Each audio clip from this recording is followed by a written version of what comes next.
Welcome everyone to episode 5 of Talk of the Rift. I am your host, Logan, and joined with me today is Eli. Hello. And Coobs. What's up? This is a podcast, all things about League of Legends, from current state of the meta, upcoming changes, and professional plays. At the end of the show, we do a live Q&A, so if you want to submit your questions, you can tweet them to us at Talk of the Rift, or post them in Twitch chat. If you're listening to us on YouTube, hit that like button, and if you're on Twitch, be sure to give us a follow so you know when we are live. How are you guys doing today? Doing good. Yeah, same here. We got a lot of things to cover today. Team Liquid's having major visa issues, could impact their LCS spring split. Kespa Cup started in Korea, and they're rolling up on semifinals. We have a lot of things to talk about that. It's our first pro scene other than Demacia Cup starting with the new preseason changes, so lots of meta, solo queue, and pro stuff to talk about there. And then, of course, the Q&A at the end of the show, like I mentioned before. So, I guess with the TL visa issues that they've been having, Broxah, Kayn, and Surenfire, they have officially not able to come to North America due to visa issues. Broxah is probably the biggest hit on this. You have assistant coaches, you can get backup junglers, but your starter jungler, not even having them available for practice is a pretty big issue. Yeah. I mean, that changes up the whole landscape, I think. Especially if you gotta, all the other junglers and pick it up by other teams. I would think that you'd want as your backup. So who do you put in? Well, it's doubly bad because it's their LCS jungler and their academy jungler. So it's not like I can just pull next man up. Like, Yeah. You gotta have to pull. Pobelter's not gonna play on the LCS team and on the academy team, so you're gonna have to pull somebody. I don't know if you just pull one of the higher rated solo queue junglers, fly him in. Isn't that how Golden Glue got his start with Dignitas? Is he was a high rated solo queue player and they flew him in and Scar had to go pick him up before LCS one weekend? Yeah, and that's what it probably might look like.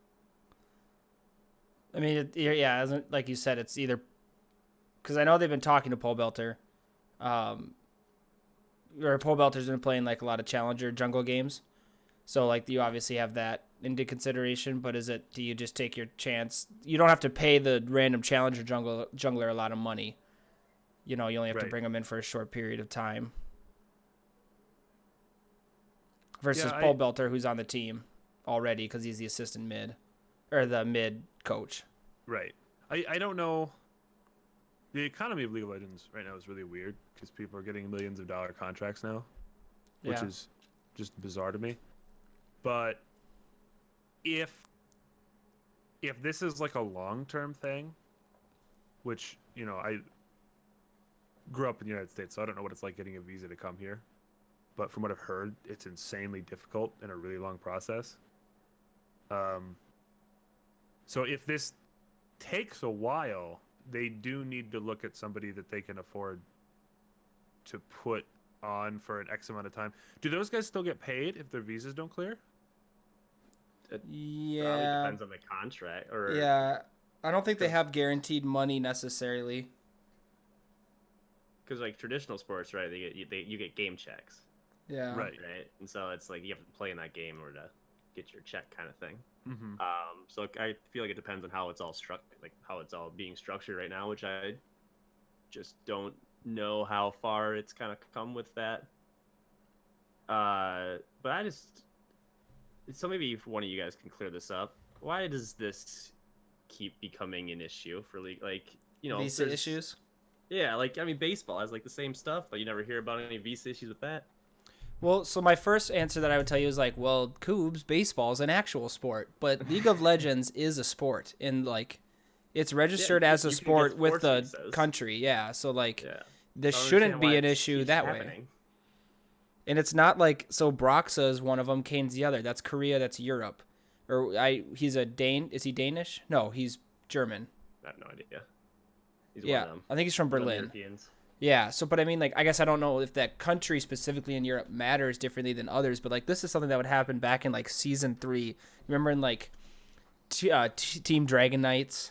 You'd have, like, all those, like, Korean teams that would come, these, like, Korean academy players would get shipped over before importing rules were a thing, and there'd always be, like, they'd get this big Korean signing, and then they'd be like, oh, visa issues for like 6 weeks, and then they'd finally show up at the end, not win enough games to make playoffs, and then they'd drop the player. It was always like a rinse and repeat What's the thing. point? You'd think Brock's that over is all Dane, these by the way. years, Dane. Okay, yeah, he was Danish. Okay, you think after all these years that like they would have figured this out, but I guess not. Was it because Team Liquid was lazy and did this late? I doubt it. Maybe, They're but smarter than that. how- Come on, you like have to start the process right when you sign them, right? Like Yeah. you announce, hey, this Yeah. person's coming. Maybe even before then, because like maybe a public announcement is later. Be like, hey, we're definitely signing you, but we can't say we're signing you for another 2 weeks or whatever. But we're gonna start the paperwork now. Like it's Right. got to be a thing, right? I would imagine that it would have to be a thing. Yeah, I mean, we've come. I mean, it's far enough in the whole business thing that you'd think so. It's not the first rodeo of bringing someone in. Yeah, I don't know. That's really weird, and it does suck that it keeps happening. And I'm sure it's the American government system for getting work visas is probably the issue because you don't hear about it in other regions. Like Yeah. obviously with EU, they can move around to any team. You know, it doesn't matter what country. they're All from, if they're in the countries in EU. Europe are pretty easy Right. to like jump around and stuff. Yeah, so it's got to be an American government thing, but I just don't. Not knowing what the process entails, it just feels like, oh my god, are we really having this issue again? Right. Yeah, it's a little annoying. You don't think you would see this issue like ever again, and then you see it, and it's like, wait, what? Like, why? Why are we doing this? But Yeah. and the other problem is that like Schernfire is the backup jungler. I know I mentioned it kind of before, but like you don't even have your academy jungler. Like he also has a visa issue, and is Schernfire Chinese? Schernfire is OCE. Yeah, I guess yeah. So that's 3 separate Oceania. countries. He's born in Malaysia. He lives in Australia. Yeah, I don't know. But yeah, I don't know. It's just a weird thing, and it's just, I mean, hopefully it stops becoming a thing. But here we are. So what do they do, right? Do they go with Paul Belter? Do they take a fly on some challenger player? I think My you gut's just- telling me it's Paul Belter. Yeah, I think you just use Pole Belter. You have him there. You know what he's already part of the team. He kind of knows the players, knows the system Yeah. a little bit. Specifically knows the system. Like he's worked with Double Lift and Impact. Like, and you can't. And the thing is like, if you're Pole Belter, like no one expects you to win. Like if you go 0-2 in your first, so like your first game is against Cloud9 because that's the championship rematch game. Your second game is I don't know whoever. So like if you lose to Cloud9, like the fans aren't really gonna flame you like, oh you idiot Pole Belter, you suck. Like no, like you're okay. Like it's a crappy situation that you got filled into. So just like go play it. If you win, then people are gonna be Right. like, sweet, you won, awesome. You'll go back to becoming the coach at week 3 and everything's dandy. Good job. Yeah, but that's a tough position just 'cause how important jungle is, especially in this meta now too. Well, and then You want to try to get a couple wins, but Right. I mean, how far do they drop? That's and gonna then of course it happens to the team that made the fewest changes in the offseason. be- right. Like yeah. they changed one player on their starting roster, Yeah. and then him and your coach, who was he their coach last season? Yeah, that's also the weird thing is that he was last year's head coach. Right. So what changed that his visa isn't going to Maybe work his this visa year? expired, or just the fact that he went home for the holidays and like can't come back because his visa was expired. That's kind of bizarre. I don't know. Oh my god. Well, it's like we were But- talking before we started. Like Mike Young was the academy jungler for Team Liquid, and now you've like cut Mike Young. You got Schernfire, and now it's like, they had and- Odd Orange last season Yes. are you? on their Yes. academy. Yeah. So did they have Mike Young in the spring then? They definitely had Mike Young at Maybe. some point. In time. Probably in the spring, but in the fall split. Okay, so then let's say Odd Orange then, because like you Right. had Odd Orange, now you don't. So now it's like, do you just be unless someone else picked up Odd Orange? Are you like, hey Odd Orange, like, you want to come back, like please? Yeah, they got a decision to make, I guess. Do you pay someone else for like, either way, it's it just kind of goes financially. from Bold there, prediction. Bold prediction. Team Liquid goes 3-1 with Pole Belter. Broxa comes back in. They go 0-4. Pole Belter gets resubbed in. Team Liquid win the spring split. Right? Mm. It's a That's a prediction. that's a take. That's a take. Yeah. I don't know that I agree you with said it, words. but it's a take. You said words. All right, Lots so gotta happen.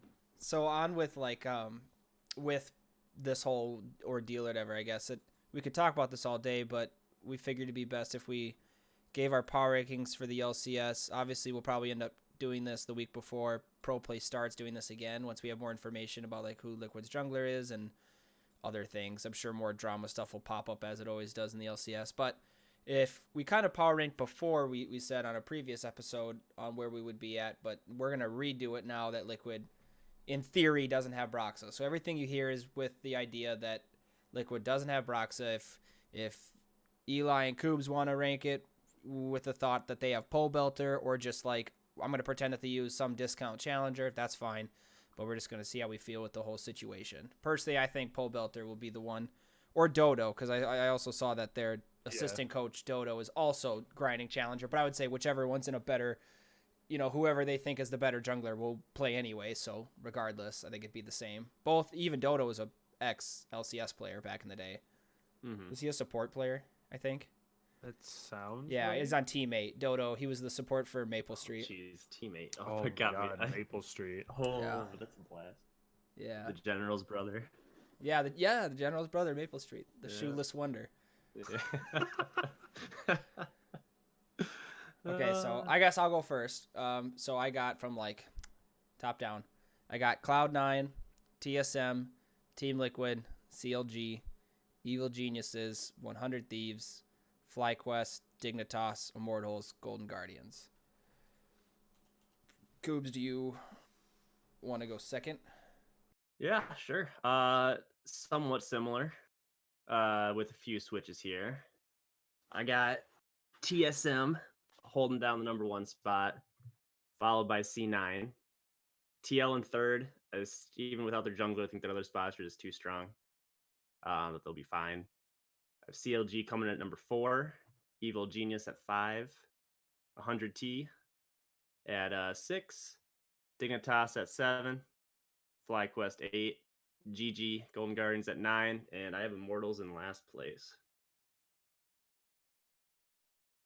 And Well, Eli?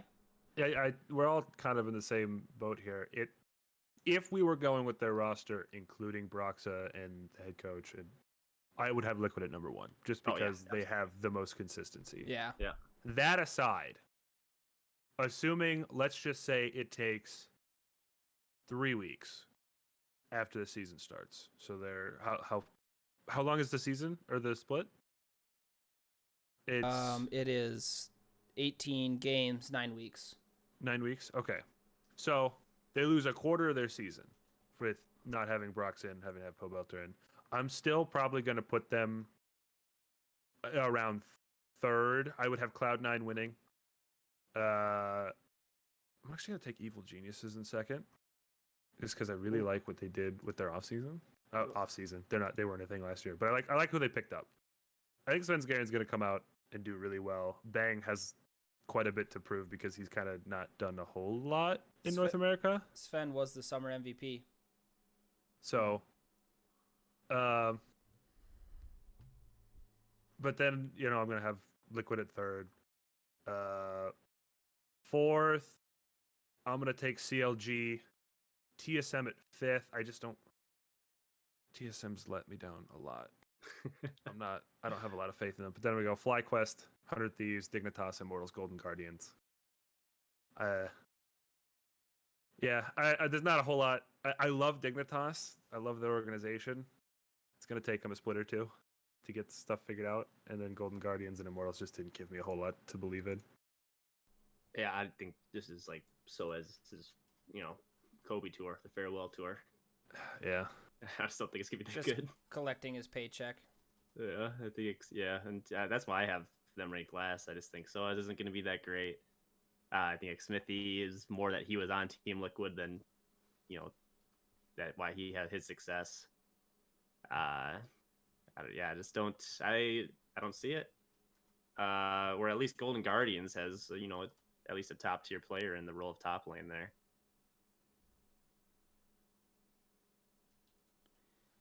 So I'm going through some stuff real quick here. I'm kind of organizing them just to see where we're sitting at as far as like overall what place we think everybody's in. But basically, between all of us, then Cloud9's the best team, followed by TSM, then Liquid at third.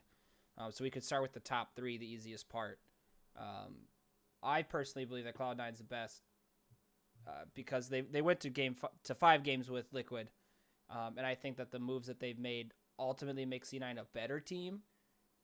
It makes them weaker in another area, but I think all in all, at the end of the day, they're a better team. So if Liquid has a worse jungler, C9's weakest part would, in theory, be the jungler if Blabber doesn't actually play well, because he's subbed in as a starter, but he's never just had the starting job and it's his. Like, he doesn't have to fight for it. So, like, if Blabber doesn't play well and Liquid's jungler doesn't play well, then I think you have, your best shot. If Blabber plays really well and Liquid's jungler doesn't, if Blabber outclasses Pole Belter, then you have a pretty easy win for C9, I would say, in general. Yeah, Blabber's still a wild card for me. He has some games where he pops off and some games where he just hardens. And so I think that's going to be, what makes or breaks C9. But what do you guys have for, like, maybe someone low on your list would be the dark horse who might just come out of nowhere and just take the whole thing? CLG. I got a thing with CLG. I don't know. I don't believe, like, I have Evil Geniuses as 4 or as 5, but I've also had them at 4 with like CLG at 5. I don't think Evil Geniuses can get past 4. I really don't. But like, they have the firepower, but not really. So I have to go, like, I want to tell you that Evil Geniuses is the dark horse, but like, I don't think so. It's got to be CLG. I mean, I already picked them to finish second place if Liquid has a falling out. So yeah, you pick CLG or no, Evil Genius. Evil Geniuses. I just don't see. I'm picturing like a semifinal where it's like C9, TSM, Liquid, and then like let's insert 4th team, and what 4th team beats any of those 3 to get to finals, and then like challenges for finals. And I just don't think Evil Geniuses like beats any of them personally. Like, maybe. Like, obviously, TSM is my 3rd place team, so, like, I would say maybe them, but I think CLG would have a better chance at doing that if Crown plays really well. Yeah, I see the CLG. CLG's just feels a little cursed sometimes, so I'm not really sure about them. I think for me, I have 100 Thieves that can make some noise. Really? That's my dark horse. Wait, where did you have them picked? Did you have them at? I had them actually kind of low because I'm not like super sold. I think they were my number place. 7. So 10th place, but they're wild card. Yeah, I think on paper, right, they're not. But like, all Meteos does is just win. I don't know what it is with him. Like, every single time he's on like a team, he just like he makes like the playoffs. They contribute. He is a winner. And there's a lot of uncertainty for sure, because I had him lower because, but if there's a team that's going to surprise me the most, I think it's going to be, I think 100 Thieves could actually make a run on some of these teams. Admittedly, one of the reasons that I had them so low is because they changed damn near everybody. I mean, they only kept Sunday. And don't get me wrong, I love Sunday. I love Meteos, but I don't think they're going to have the synergy to make a push even later in the split, because they're going to need the first couple of weeks to really start playing well together on a competitive platform. And then later on, they're just going to get outclassed by people that have been together longer, that have been playing professionally longer. It's possible, but 100 Thieves first year on the market, they went to the championships too. I say that. I picked Evil Genius as my dark horse, so I don't know. That's fair. That's fair. I mean, like I said, I had them. I am 6th, because I just don't think the consistency will be there. And like you said, just whole new. But I think like if they do like somehow click right off the bat, that they'll be a little scary. It's all about Ryoma. Yeah. Like, because like we said, like this, not this exact roster. This roster with Afro and Ryu, like they went to finals. Like instead of Ryu, you have Ryoma, which like people would say that like, well, Ryu's not that good anyway. Like, yeah, you're kind of right. Like he definitely flops every now and then. And then Aframu won MVP the year that they went to finals. Like he was playing amazing and never played that great again. And you have Stunt now, who's a rookie. So like, yeah, this is not the team that went to finals, but like, if Ryoma pops off and Stunt does his job, like Cody Sun was a beast in playoffs. Someday, like if you let him be unhinged and Meteos is a winner. He's the king of NA junglers, like so to speak. Like he's the oldest NA jungler left, and like other than Odd One, like is there really a jungler who's like as, you know, He's performed as well as right? him, Yeah, has performed as I well was like gonna over say, time. in Like, that role, probably not. But if you're just talking oldest, I think Boboter. like if you just think NA junglers or like junglers who played in NA of all time, like Meteos is probably the best jungler of all time in North America. Like he's got such a long career, and he's only won resume. 2 splits, but like, you know, he's been to finals a lot. He's been to worlds, quarterfinals. He learned how to play Lee Sin in an hour. Like, I mean, the guy is amazing. I had to do that one. get your shots in. Oh, I wasn't expecting that one. That one got me a little bit. Real quick rundown. So like I quick pulled our 3 things together, our 3 power rankings just for the Did you average them? Yeah, average them or whatever. So for the viewers that are listening in, from top to bottom, it's C9, TSM, Team Liquid, CLG, Evil Geniuses, 100 Thieves, FlyQuest, Dignitas, Immortals, Golden Guardians. That is our all 3 together. So Yeah, we'll see what just for easier See for them what to it comes follow down along to. as we talk. But yeah. it also, I don't know, like when I look at it, FlyQuest like was really good in the spring split. They were 4th place, I think it was. And they have Ignar now. But he didn't play well last split, like last year at all. But you just kind of, because like before they switched out, was it JJ with Wadid, and Wadid didn't pan out at all. So now you're bringing in Ignar. You know, they could be good, but then again, what's his name? Santorin, he had a great split when they were really good. Then he had a bad split when they were bad. So he's got to be there again. Jungle is super important in preseason. Super important. We've talked Meteos, Blabber, Santorin. All of them need to be great if their team is going to do anything. Yeah, it's and you know which ones can play the champions that are the meta the best is kind of what a lot of times what these games come down to. What if Golden Guardians just starts off 4-0? I'll be really upset. Oh God. Golden Glue, just shutting down all the haters. GG Golden Glue. Yeah, just giving them that C9 Golden Glue special. God, I hope not. They do got that. They got that fancy new logo. So who knows? Yeah, look good, feel good, play good. Exactly. Pay good. Pay good. Yeah. Well, on to the next topic, I guess, that we have. We've pretty much talked that one through. We got Kespa Cup started about a week and a half ago or so. We got to the semifinals.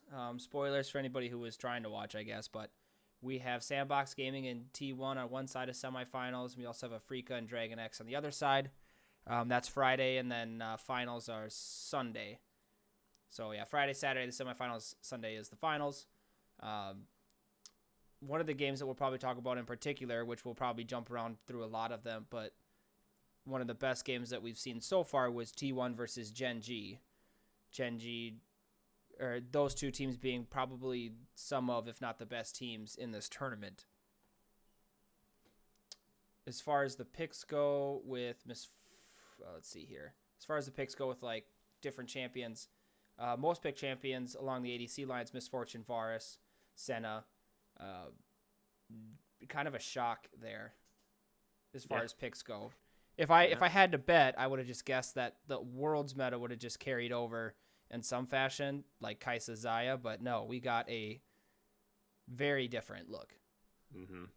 Well, and it's not like you mentioned Misfortune being the top pick. It's not like they're picking the old school armor pen. I'm just gonna press R in a team fight and kill everything. They're playing crit Misfortune. So even that's like a little bit of a switch up from what you'd traditionally see. Yeah, that's that was like the weirdest part. I was like, well, it's lethality misfortune. They're doing no, it's just crit. Like it's old school misfortune. It is a little different from like other crit champions, though, right? You get the 2 AD crit items for your first 2, right? Yeah, you get Essence Reaver into Infinity Edge. Yeah, so she spikes hard off those 2 items, like for sure. She still has the AD to back up some of her ratios. Yeah, she crits. Can her passive? Well, not her passive. Can her second auto off of her Q, off of her double up, can that crit? The second Q? Yeah, I know it applies on hit effects, but can it crit? It has a chance to crit, and if the first target dies, it's guaranteed to crit.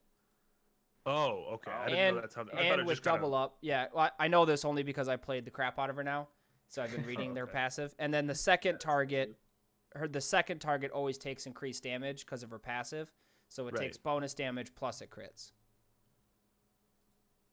So it's still kind of the insane lane pressure. Don't stand behind your minions. Yeah. Play style. It's not like that's changing. No, I mean that's all the same.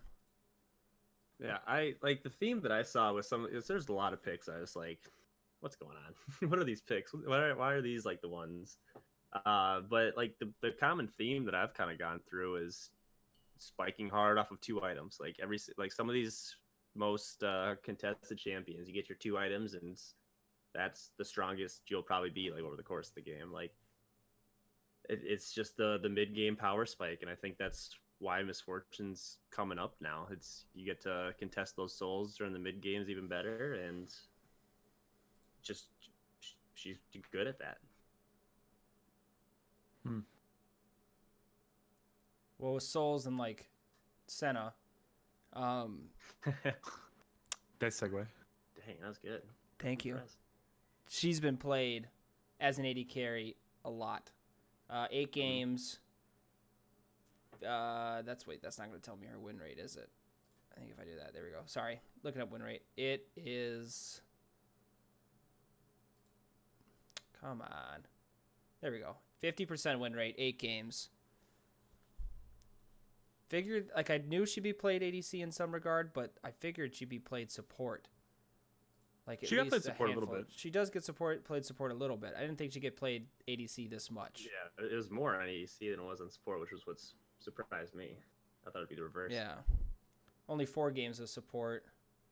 Total win rate's only 41%, so her support play isn't as successful as her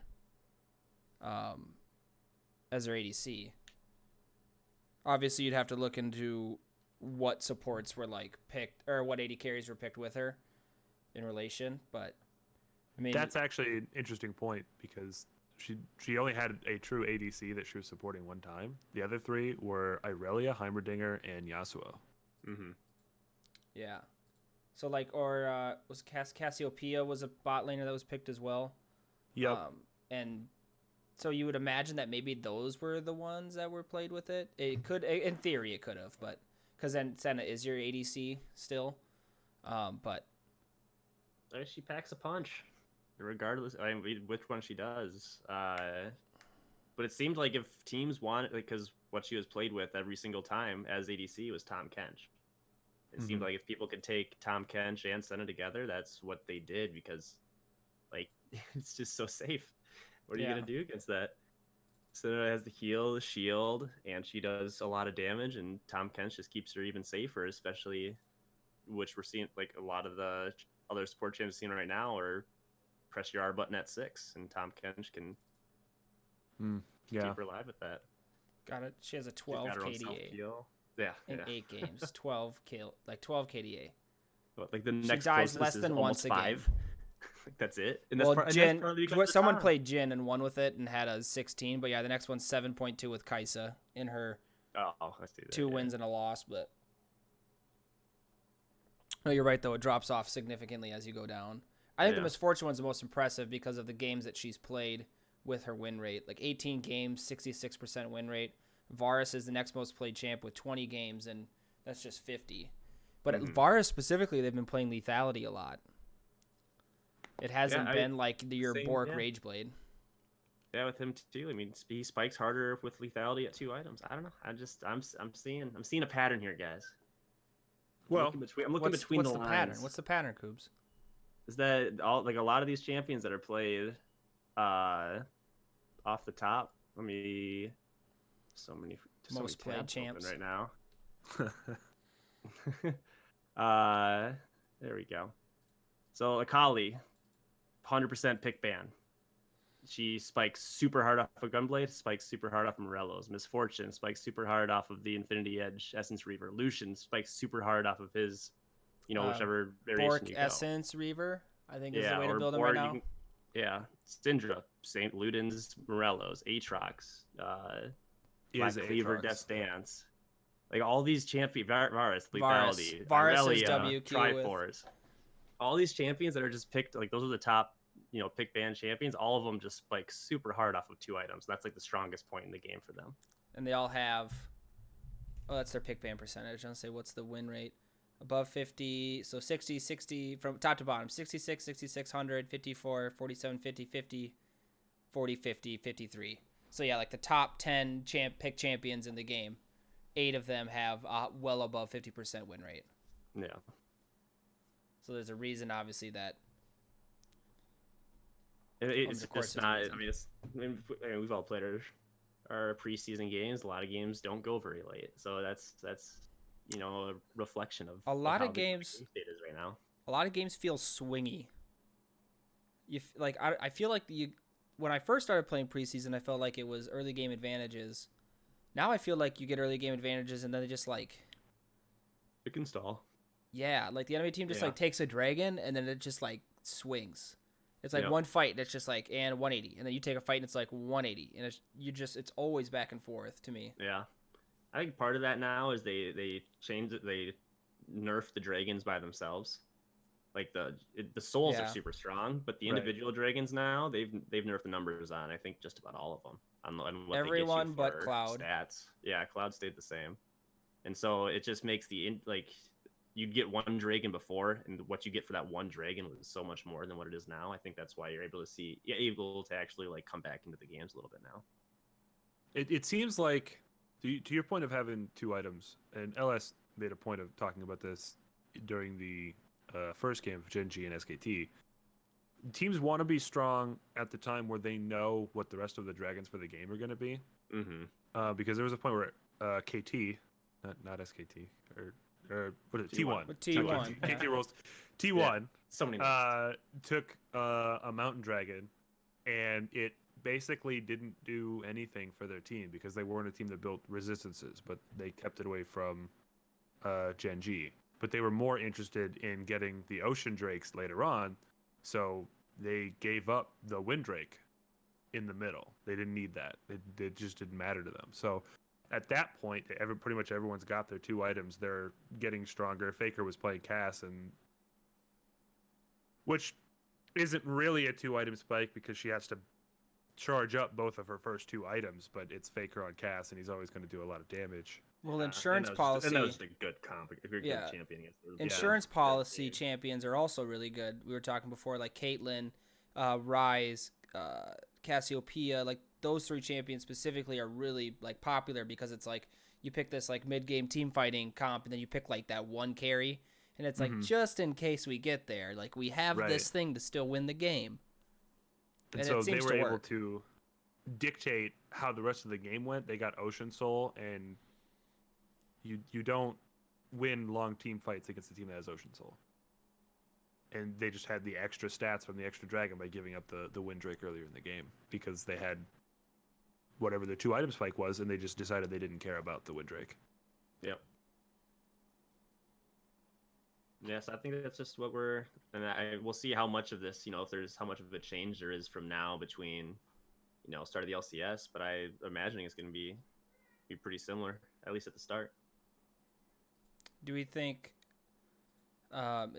like as far as the LCS goes that there will be anything different from what Korea is doing? Because what I would say is like one thing that you were saying earlier today, Coobs, when we were playing League, was that like that Aatrox is being picked so much. Aatrox has been picked 27 times. Back in Worlds, like Koreans would not touch Aatrox, and now North America was just picking it nonstop. Like it was a dead champion, but they were still playing it, and people Yeah. were like, "Stop picking this champion, like it's garbage." And now we go into preseason and Aatrox is 75% pick ban, 47% win rate, but even then, people are still just picking it. It's played top and mid. So we'll see him. I wonder if that means we'll see Hecarim back in NA Because how many Hecarim games have they had? Like 2 or 3? in the top lane. Yeah, I don't think. Yeah, two. 2. I was gonna say I one definitely lost saw one. So you could see more of Hecarim. that. But I mean, definitely Aatrox you'll see for sure. If it's being picked this much over there, and NA had a kind of a hard on for that champion, it's gonna be kind of the same thing. NA What doesn't I like the was- mages like bot lane as much as other people Yeah. do, so you probably won't see Yeah. those Syndras and Cassiopeia's bot. What I've been a little surprised by, which honestly makes some sense, is some beefier champions in the mid lane during this tournament. Not down like Syndra's the one that's seems to be the most contested for mid lane, but we're seeing You're talking like Nautilus. yeah, Nautilus, Rumble mid, Renekton got played mid a couple times. Galio, Mordekaiser, Ornn was played mid once. Like, I'm not sure if NA will do that, I doubt it. but that's that's Not Ornn. somewhat of a trend that's going on here. That's we're seeing some tanky boys in that mid lane. Mordekaiser and Rumble, depending on the mid laner, I definitely can see that being a thing. Yeah, Pantheon also. Galio, Pantheon mid, I could see that, but not Ornn. No way do our mid laners play Ornn. No, not a chance. I don't even really see any other mid laners playing Nautilus. Or Nautilus. That was a Doinby Yeah. thing at Worlds was Nautilus. He You played that all mentioned the time. Aatrox playing mid. He played one game of mid lane, and he went Oh, 0-2 and 0. So I wouldn't put a lot of stock in that. Yeah. Yeah, but it's just a trend that people are taking these, Yeah. healthy boys. Why would that be? Just because you're unkillable?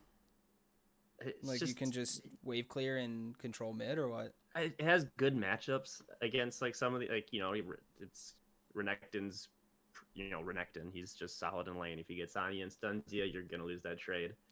Or do you think it's like a top laners are running away from like mid laners because like you have Ryze, Cassiopeia, like being Also, played yeah. top lane, Quinn, you have these ranged top laners, so you're like, fine, I'm gonna go play my champion in the mid lane. Like you go up there, I'm gonna send my mage up top, and there you mage it up there, and then we'll tank in the middle. Yeah, because it's if you're a melee top laner and you get picked, especially now, like it's always been like this, but especially now against like a ranged top laner, it's not like you feel just counterpicked like pretty hard. And so it could be like, hey, we'll send our scaling person up there like Ryze, and that could be part of it. I'm not 100% sure. It just a lot of mages now like just don't it's not, they don't come online as early as say Nautilus, he's just Nautilus, right? He just does damage like early on. So it could be more of that, but it's just one of those things that I kind of like it, but I just don't think NA is going to do it. Back to the original point. But it would be fun. I love me some Nautilus mid. I don't. So is that going to tilt us into a bruiser meta again? If NA does start picking up these chunkier mid laners? Yeah, it kind of is. That's where the power seems to be right now. I mean, I too enjoy not getting one shot, because I like playing the game. But it always feels really bad to build like a tankier item instead of just I want to make the number go big. I want the big damage. When I press Q, I want their health bar to be half. That always feels good, and I'd never really like building.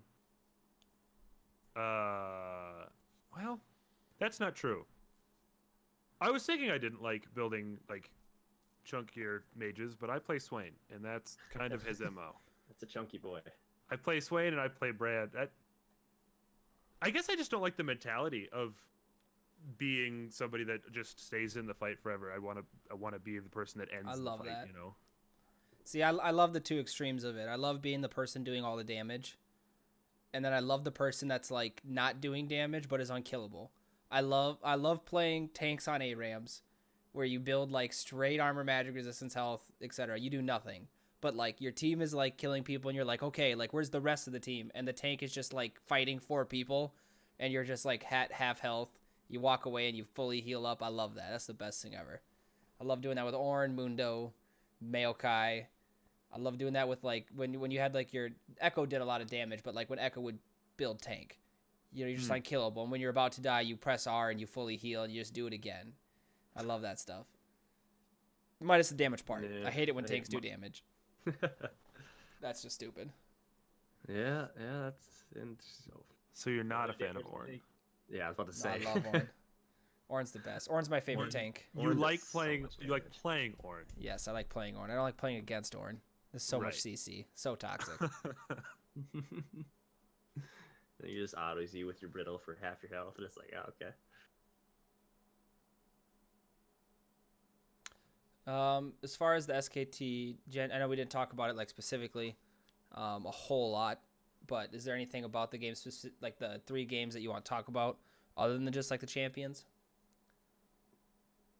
I guess not about those games specifically, but a little more on the Kespa Cup as a whole. AD carries just not taking heal is a thing. I think TP was the #1 picked Summoner Spell alongside Flash. And I saw a few supports take heal, but it was like less than half the time they were taking heal. About half the time they were taking TP, and like a quarter of the time they were taking cleanse. I thought that was kind of interesting because, well, I guess that's more of a Korean thing in general anyway, is that they play well enough to not need heal in a team fight, and they're not fighting enough. Like that game game 1 for SKT Gen G seemed kind of lopsided. At one point, I was like, game's over. T1 is going to win this game. And it was tied at 12 kills to 12 kills. Yeah. At like 30 minutes into the game. So I guess they don't really need the heal, and they just get more production out of like TP. Yeah. But I thought that was kind of interesting. Yeah, just taking better backs is kind of what it is. But yeah, I didn't see that part, but that is interesting how that's the case. That it's I mean, even the support they're just giving heal to this, just how much they're valuing gold on the AD carry, where it's like, use this combat spell. So let me get back to lane. Yeah. Yeah, and because weren't they the ones that started the whole TP on Ezreal? Back like that was the first time you would take TP on ADC. Yeah. basically. It's a pretty good bet that if there was a meta that was sweeping the world, it would That's probably true. start to play. Well, the Yeah, Ezreal one was good point. because you had Kleptomancy, so you would just like get a crap ton of gold, you'd back, you TP, and you just keep farming your gold until you hit your spike. Yeah. You take So it on just- Sivir because you just hard shove and you back and force the other carry into like a bad back. Yeah. Like it's I guess. But yeah, if it's just about the wave breaking into other AD carries, then it's just a strong thing strategy, yeah. until they finally remove the summoner spell, and then no one gets to do it. Is that what you're hoping for? Not really. No, I like teleport. I just fear that it's one of those things that like will get abused so hard that like someday it will just finally be removed. Yeah, I doubt it. I doubt it too, but what if? Yeah. You know, it'd be a shame if they're like, well, we don't like. Think of how many times they balanced it. If they're like, well, there's Yeah. nothing we can do anymore. Like, we're just gonna have to get rid of it, or we're gonna have to like gut it so Like with hard. Zizirot or Banner of Command. Yeah. Still salty about those two. What if they limited the amount of teleports you could have to like one a team? What if you had to buy it for 500 gold? Cons- But, consumable item. Yeah. So a part of me would be like, that sounds really good, Coobs. The other part of me is like late game, like I don't Everybody's know. teleporting. Yeah, like they're at Baron. Everyone buys teleport and just starts TPing to the Baron pit. It's like, everyone buys it. You siege bot. yeah, I don't know. Push it in. You'll teleport to Baron while their whole team still. has base. If it turned off at like 15 minutes or something like that, like that'd be, you can only buy it pre 15 minutes. Like, cool. I just think the late game implications are like It'd the be back door, hilarious. like the support sneaks the ward in, and all of a sudden 4 TPs come through, and you're like, oh shit, here we go. God, that'd be hilarious. It'd be so chaos. Would you get another utility item slot, or do you have to leave a spot? No, open? you'd have to leave a spot open. You'd have to leave a spot open. Yeah, you'd have to. I'm just imagining scenarios in my head. It just looks like complete chaos in here. I don't think I like buying TPs. I don't either. No, I don't think either. I like that. I don't like it either. Yeah, no, I think it's a mainstay. I don't and yeah, it is weird that it's strong enough for 80 carries as squishy as people. You think they'd want a survivability combat spell, but nah, Right. TP's better. So who knows? Do we have any? So like for the solo queue aspect of like what Kespa Cup brings, because of course when you always watch, I just remembered. Yeah, you reminded me. Finish your. okay, your thought, when though. you watch the professional scene, you get you get a lot of solo queue. Will follow that. So now that people see that Misfortune is pick ban in Korea, like they're gonna probably start playing a lot more. I mean, I myself got 32 kills on it today. No big deal. But I didn't even realize you did. is there anything? You're just like all of a sudden, Dude, I was like one-shotting that talent. He'd like walk up to me and just be like, bam. He just like die.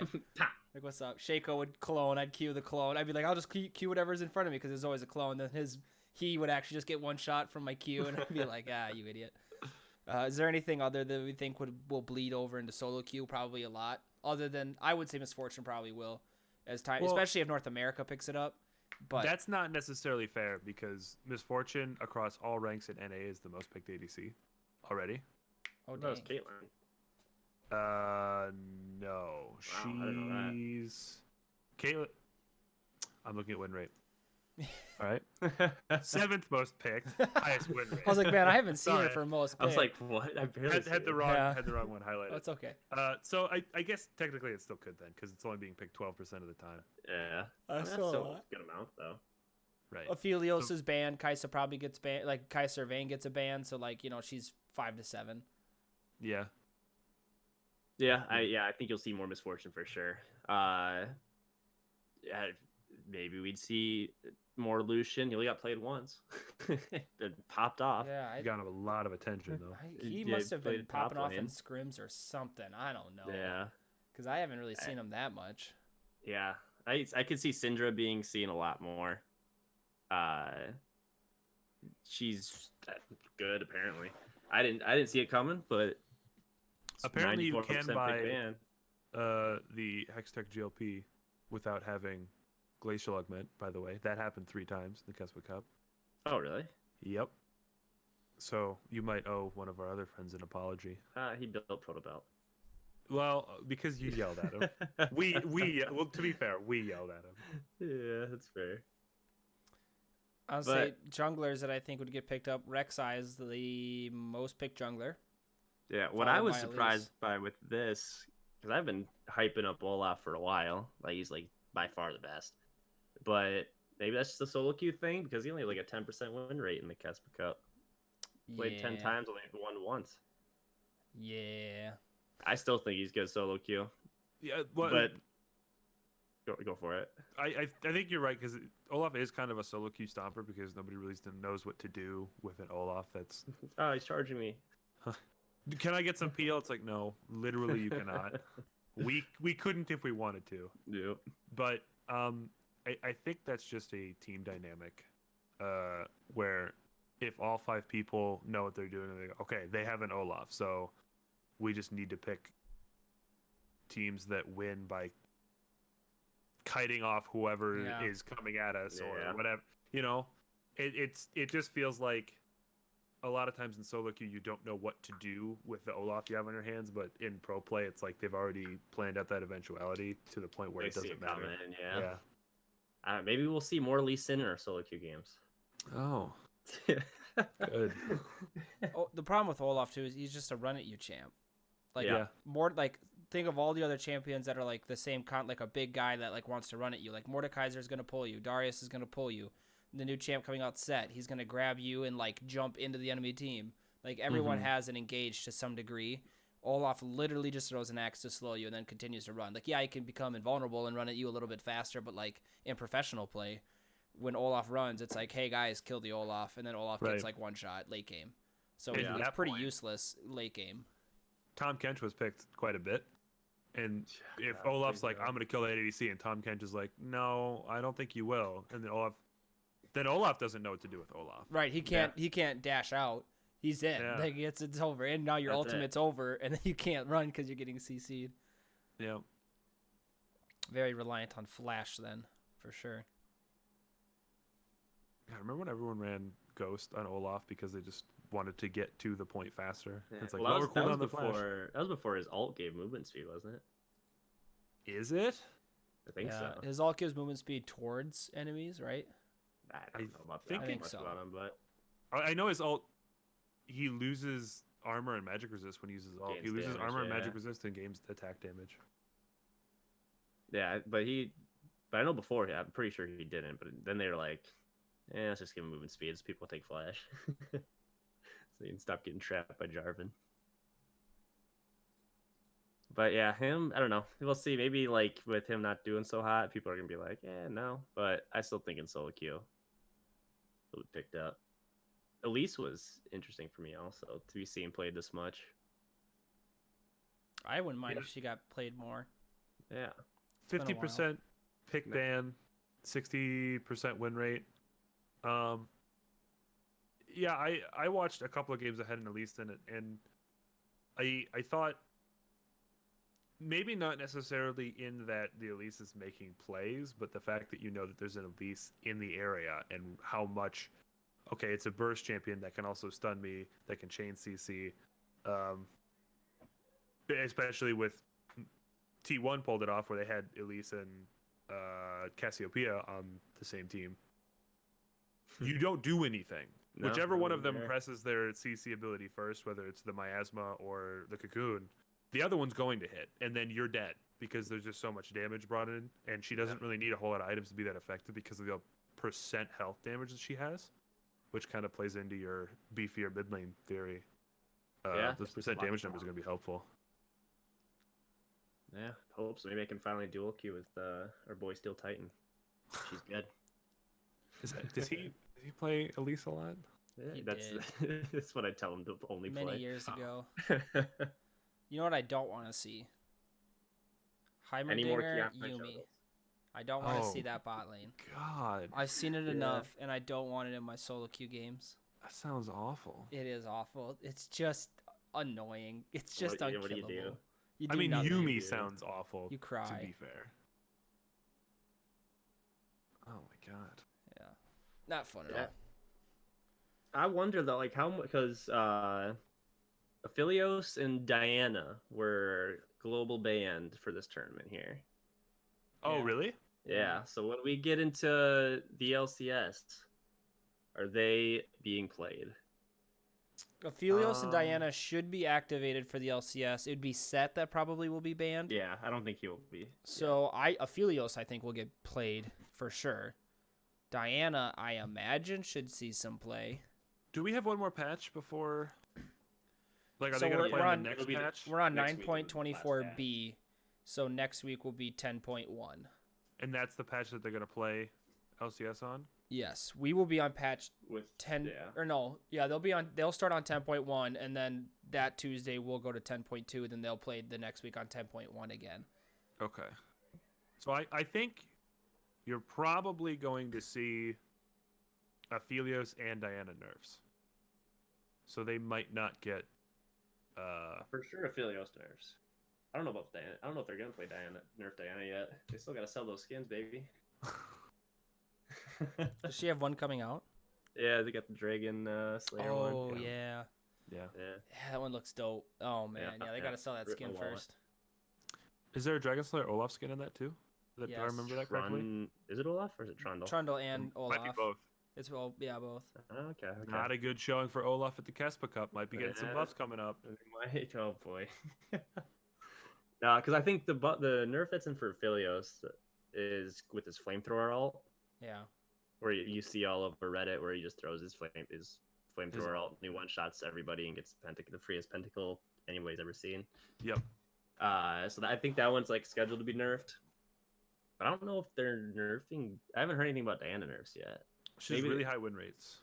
Yeah, they might maybe just some like maybe some damage numbers off her ult, like lowered it by whatever at early ranks or something. Mm-hmm. But I think she's still like good. But but it depends though too with the matchups. If it's gonna be like beefy champions in the mid lane, that I don't think she's as good into. Based on this stat alone, I'm going to say Diana's getting nerfed. If you're looking at all ranks in North America, highest win rate.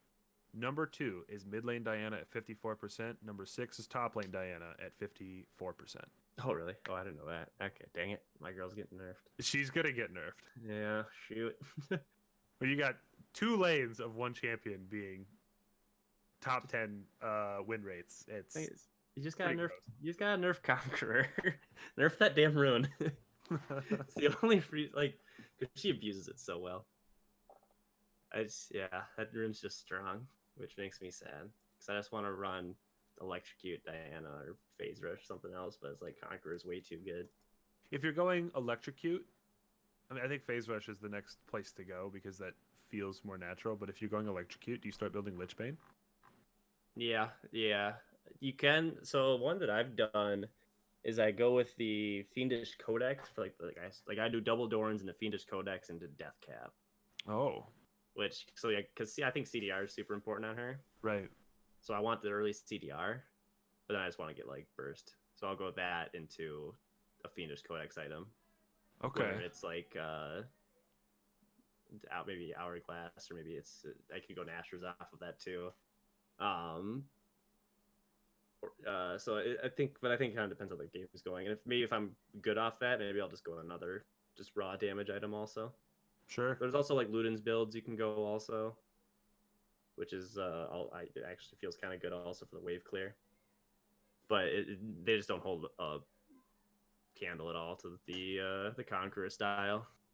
Right. Well, Conqueror is just kind of a really strong keystone. You already said we should We should be nerfed. Nerf probably get nerfed. Yeah, but I don't. Well, I mean, fingers crossed for the next patch, but I just think it makes too many champions too viable. Too viable. Yeah, Mordekaiser looking at you, buddy. Number 1 win rate in the world Yeah, across all ranks. looking at you, buddy. Any other champions you think could pop into LCS?